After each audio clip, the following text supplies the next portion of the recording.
Welcome to Eagles Draft Central, where we're going to cover a lot of things related to the Eagles as far as the draft goes.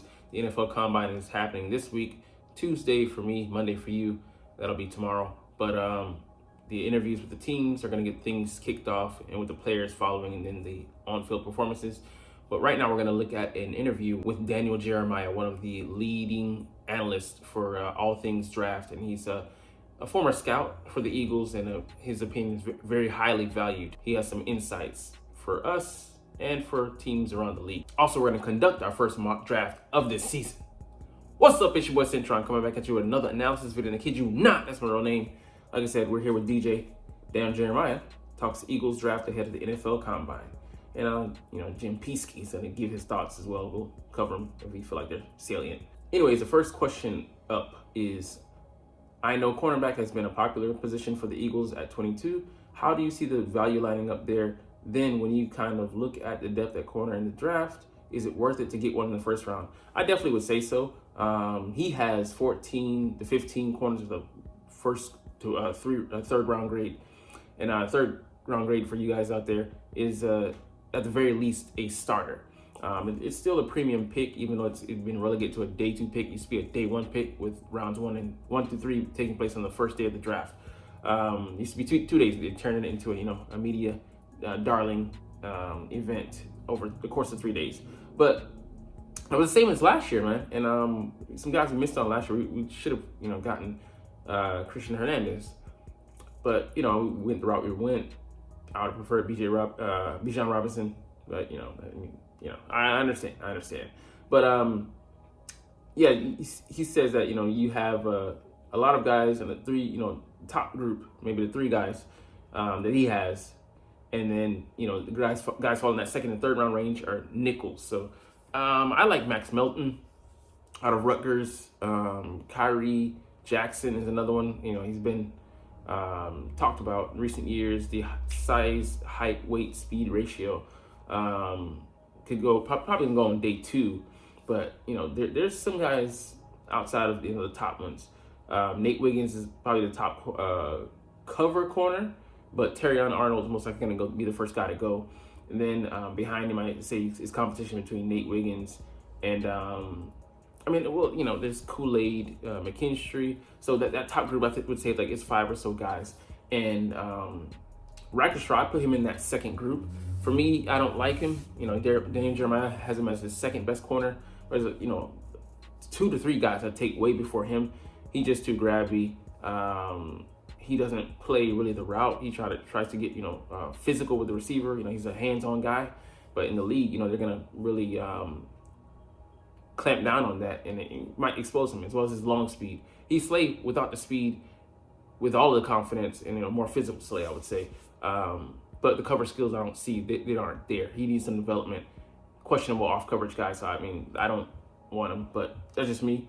Quinyon Mitchell is the guy I really want. He gives me shades of he shows me shades of I would say Sauce Gardner, also a smaller school guy coming out of Cincinnati. Obviously he's bigger, might be just as fast, but man, he just has it, that ultra uber confidence. And I would say if you can get Quinyon, if you can get Terrion, or if you can get Nate, I'd spend that pick on on 22. So question number 2 here, what would you be looking for in either Rackstraw or somebody else to make an immediate impact in the Evangel scheme? So I would look for Rackstraw. I don't think he would be a good fit initially. I think it'd take him at least 2 years to develop into that guy, where a lot of these other guys will be ready to go because they can play off, they can play man. And Quinyon, he's better at off than man, but he still has the tools. He just needs to know how to use them in his tool belt. But Vic Fangio scheme, guy with really good eyes. So obviously guy who can play off coverage, being able to read the quarterback, more playing in zone. That's what his scheme is kind of really built on. Those zone pressures as well, fire blitzes and things like that. Kamari Lassiter, another guy I would put in that second category. I put him behind, maybe I put him ahead of Rackstraw, but Rackstraw has a little bit more size on him, I think. But he's 5'11" or 6 foot, and he's 180, and he just has a really wiry frame. Same speed limitations that Rackstraw looks to have, but he might even be even more limited so he has to rely even more so on technique. And he's well coached, inside outside versatility, but he's lacking in some key areas. So I wouldn't want to have him either. But it's another one of those guys where if you can have the luxury of coming here to sit and develop, because we might just keep Bradbury around, we'll see, man. I really don't know at this point. But definitely both those guys will peg as a day 2 pick. Definitely not a day 1 pick. Cooper DeJean. All right, let's get to it. I think you just referred to Cooper DeJean as an intriguing prospect. What stands out to you when you are evaluating him, and which secondary spot do you see him gravitating towards in the NFL? So he has that versatility. And a lot of those guys above as well, they can play inside, outside, which, in a Vic Fangio scheme, the more you can do, the better. Have the guy that might be the chess piece, the queen joker that we're looking for to be able to move all around the scheme. And I would definitely highlight Cooper as that. I just don't know whether we would put a premium on that or, just finding a pure cover corner guy, which he could be both, but he's still not my number 1 guy. But, he definitely he can play big nickel, give you, like you said, versatility, physical guy. But you could play him at safety. So I could see him developing into a guy at safety or corner. And I think he could fit the scheme as well. Allows you to get your 5 best guys on the field, and he can be interchangeable and allow us, that specialty, the ability to play different packages. You want to be as multiple as you can, especially in the NFL. Sorry, I should just say in the NFL. But yeah, his transitioning speed, there's some things to work on with his game. He can, guess be out there guessing sometimes, but he does a lot of film study. He makes the most of his athleticism and his frame. But yeah, I agree with Jimmy here. Don't do that often, but I would definitely take him over Rexraw in a heartbeat. The thing is, he has that injury worry. There's something with the lower leg injury that he's probably not going to be able to participate in the combine, so that might lower his value. He probably slips into the day 2 range. Definitely, I don't think he's going to make it to the 3rd round, but if it's nothing serious, but we can potentially buy low and then reap the rewards. Plug him at safety, or drop one of the corners and then plug him at safety and have a rangy guy, to be your playmaker out there and the quarterback of your defense. All right, next question. This is a specific question to the Eagles. They need a linebacker, among other things, on defense. Clearly, the people in Philadelphia are enamored with Jeremiah Trotter for obvious reasons, because his dad played here, Jeremiah Trotter Sr. Because where do you project him? I saw your mock draft and it doesn't have him in the 1st round. He ain't going there. How good is he? He's good. Where do you project him, and what do you think the Eagles will do with that pick in the 1st round? His game is more about instincts. I would say it's more about moving forward than backwards. He showed that ability this year. Yeah, he was dinged up, dealt with like a hamstring injury, I believe. But I think this past year he had 2 picks, and I think he has 4 overall. It has the element of his game that his dad didn't have, the ability to play in space, not just, he be a blitzer, which he can do. He can got some, he also put some sacks on his resume, showing he can have that versatility to be a blitzer as well. So he can be a do-it-all, but he's not in the elite class of pass coverage, but definitely more than adequate. He can be above average. And I like to see him develop in the area. So I would draft him to be our Mike and then move Nakobe to be our weak side will linebacker, if that were the case. It definitely isn't a great off-the-ball linebacker draft, but, it's just less, more and more you're seeing less of those guys being developed at the collegiate level and coming into the league. I think the best athletes are just playing different positions. And, the NFL has changed with those better athletes being put at tight end. You've seen receivers who basically are being moved to tight end, and they're having such a high skill level.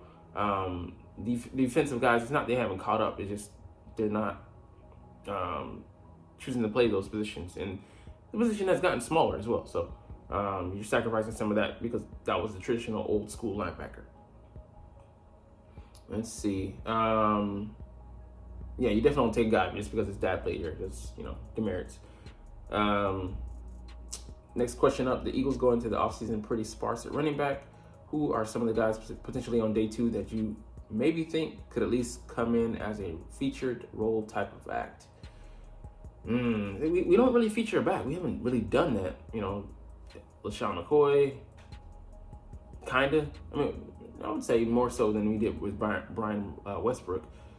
The tail end of his years, and it was kind of too late. Didn't really, use the guy to his full capacity. But there's definitely no Bijan Robinson or even a Jamar Gibbs, who's a step down, but still a pretty damn good player. But there's 6 to 8 really solid guys. I agree with that wholeheartedly. But it's kind of like since it's a devalued position, not only in pay, but they want those guys to play a prominent role, but they want them on the cheap as well, as cheap as they can acquire, and draft capital as well. Money is money, in one way or another. But yeah, it's gonna come down to them getting pushed down because of the quality of other positions, and then the need other teams, pushing those to the top, pursuing them at all by all means necessary. And second round, we'll see who's gonna pull the trigger first, and then once the first guy goes, how long before the other guys go, and then the worry sets in, and you have the supply meets demand dilemma. So we'll see where we fit in there. Hopefully, we can get a guy in the second or third round. Don't know. But yeah, bottom of the second, maybe the top of the third. But that's our problem. We have early picks in the second, and then late in the third. So if we can bridge that gap, I don't know how he's going to be willing and dealing at that point. We'll see. But our original third round pick is gone. I wish we had that. It wouldn't be that much earlier than 97, but still, it'd be in the late, portion. But you have Jalen Wright in Tennessee. He bounces a lot of stuff, so I don't know if he can be a straight up runner. He is explosive. Jonathan Brooks has come off the ACL injury, so maybe you get him third round. Get him on the cheap because he's coming off that injury, not going to be ready to begin the year. Marshawn Lloyd, solid, man. He definitely reminds me of DeAndre Swift. Collates the tape right on top of him. You're like, I mean, it was some of the same cuts. I'm just like, what? Who is that? He went back to play in redshirt of the year. But let's see, the 5 or 6 guys they have here. Ray Davis from Kentucky, Audric Estime from Notre Dame, Braylon Allen from Wisconsin, Trey Benson from Florida State. Let's see, Irving from Oregon. Let's see, yeah, we covered those are the 8 guys, and it's all that solid group. So we have a great chance to pick a guy who can be a starter for us for 4 to 5 years until we cast him off and then find his replacement in the ensuing draft. But I want Braylon Allen because he has the size, the speed, as well as the finesse. He'd be a monster behind this line, but we aren't going to do that. We hate big backs. I'm just saying. I'm going to say it again. We hate big backs, and it's such a sad thing. But we don't want to win another Super Bowl with LeGarrette Blount and Jay Ajayi and Corey Clement. All right. Questions that weren't about the Eagles but could be applied to them. You mentioned the offensive tackles at the top. Just related question at number 10. Who cares? How did the top few tackles separate in your eyes? And also, who do you think is their... Okay, who cares? But yeah, again, this is a tackle-heavy draft.